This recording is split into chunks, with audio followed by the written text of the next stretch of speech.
I still remember and what happened. You see that? So if they can put rehabilitation centers as one thing, then secondly, why don't we really look at business? Why don't we just look at business? Because people are talking of pushing what? The economy, as we say.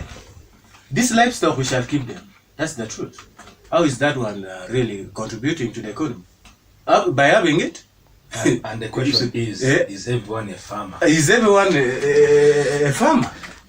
You see that? So let us look at the business and let these people have where we can even compensate to say that each and every family must have two rooms. Yes, let's build for them. Mr. Odongkara, maybe what I could just add on. Me, what I've realized, the whole solution, the whole problem is poverty. Yes. That's the root cause of all these so-called the solutions that are coming in.